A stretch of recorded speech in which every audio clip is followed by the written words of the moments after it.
Hello everyone and welcome back. In today's video we're going to be talking about the 22 mag, the 5.7x28, and the 22 TCM.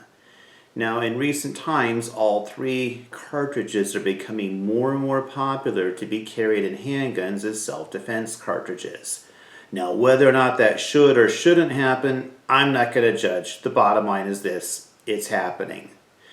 Now in the late 90s, the 5.7x28 came out, and it was in a handgun version anyway, and people were starting to carry it in the FN57, and they still are. And the critics of that were basically saying that the 5.7x28 is little more than a glorified 22 mag. Now when I was hearing those critics early on, I thought, well, 22 mag from a handgun, really nothing to sneeze at all. And if a 5.7x28 is a better version of that, then hey, maybe I ought to get signed up.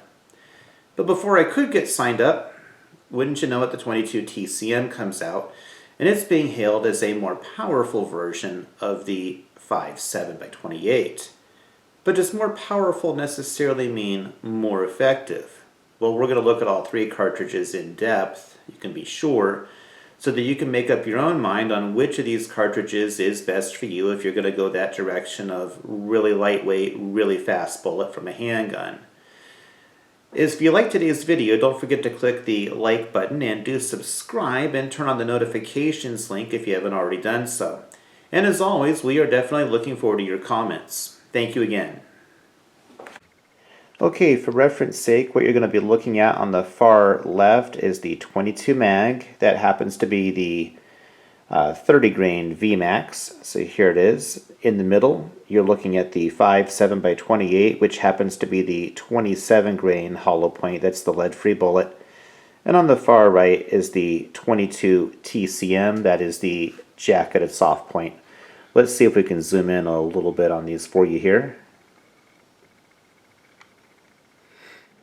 Okay, here's just the cases by themselves. I've gone ahead and I've pulled the bullets out of them and measured the powder charges at this point. Again, on the left is going to be the 22 mag, in the middle the 5.7x28, and on the far right the 22 TCM. We're just going to lay these down for a moment and see if we can see any differences once they're laying down. So when you look at it from this angle, it's pretty easy to see that the 22 TCM would appear to be definitely fatter and have more case capacity for powder.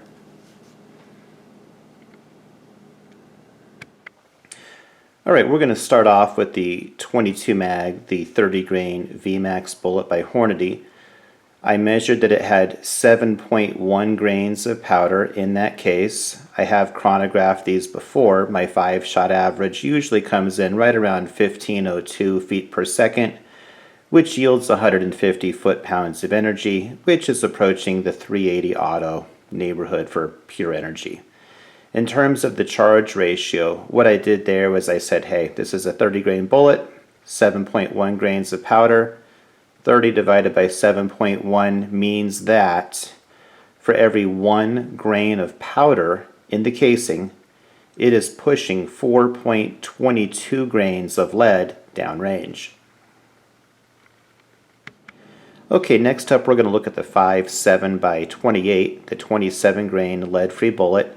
When I pulled it apart and measured the powder charge, I realized that it has 7.5 grains of powder, which translates into a powder charge of 1 to 3.6. In other words, 1 grain of powder in the casing for every 3.6 grains of lead, or in this case lead-free payload, that it's pushing downrange. I have seen it chronographed before. It typically comes in just a hair above 2,000 feet per second, yielding about 245 foot-pounds of energy. Now the powder charge itself is only about 5.5% more powder than the 22 mag, but again it's the results that are different. 245 foot-pounds compared to 150 foot-pounds, that is actually 63% more foot-pounds than the 22 mag. Alright, next up we're going to be looking at the 22 TCM, the 40 grain offering. When I measured the powder charge, it came in at 9.5 grains of powder. So that's about 34% more powder than the 22 mag, almost 27% more powder than the 5.7 by 28. I have seen these chronographed before. They usually come in just a little bit above 2,000 feet per second, yielding about 360 foot-pounds of energy, which is 140% more foot-pounds than the 22 mag. It is 47% more foot-pounds than the 5.7 by 28.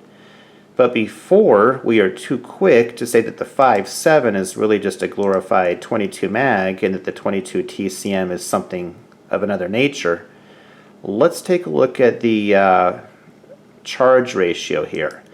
The charge ratio on the 22 TCM is this. For every 1 grain of powder, it is pushing 4.21 grains of bullet weight downrange.